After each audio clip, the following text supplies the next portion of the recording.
ఇందాక సౌండ్ తక్కువ ఉంది.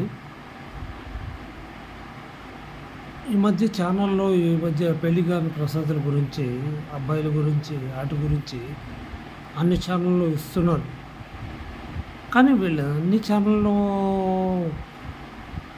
వీళ్ళు ఇస్తున్నారు కానీ, దానికి కారణం ఎవరో తెలుసుకొని వాళ్ళు లైవ్ చేశారా?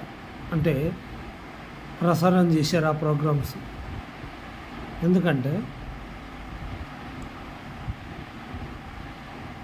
ఒకప్పుడు ఆడపడుచులు డిమాండ్లు ఉండేవి.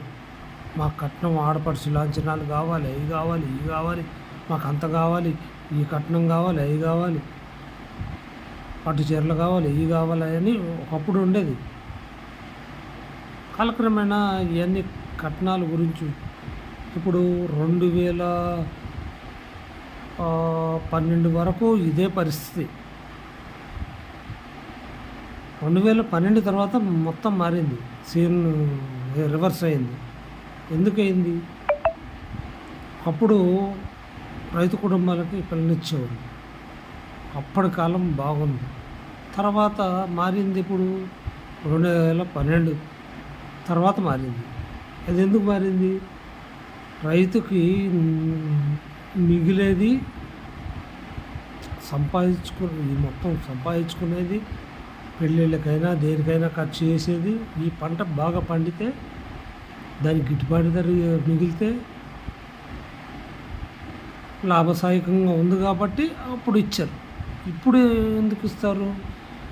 ఏం మిగులుతుందని? గుడ్డులా కష్టపడినా పొలిటికల్ నాయకులు హంగామా తప్పించి రైతులకి ఏమో గిట్టుబాటు ధర ఎప్పుడైనా పెంచమని అడిగారా? ఒక మిర్చి కంటే ఇప్పుడు పసుపు గురించి కొన్ని రాజకీయ పార్టీలు అధికారంలో ఉన్నప్పుడు ఏమీ చేయలేదు, కానీ ఇప్పుడు ప్రతిపక్షంలో ఉన్న తర్వాత మాట్లాడుతున్నాయి. కానీ ఒక ప్రతిపక్షంగా ఉండి మిగతా పంటల గురించి ఎందుకు మాట్లాడదు? ఇవాళ ఒకప్పుడు ఆర్మూర్లో, అంకాపూర్లో మొత్తం అందరూ వ్యవసాయానికి చదువుకొని ఇప్పుడు ఇవాళ కూడా ఆర్మూర్లో వ్యవసాయం చేస్తున్నారు, లాభసాటి పంటలు పండిస్తున్నారు. అది ఒకప్పుడు. ఇప్పుడు ఏం మిగులుతుంది? దీనికి కారణం ఇదే. ఆడపిల్లల తల్లిదండ్రులు ఆలోచిస్తారు. మరి ఏం మిగులుతుంది దీంట్లో? నువ్వు 4 లక్షలు పెడితే ఎంత వస్తుంది నీకు ఎకరానికి? ఇది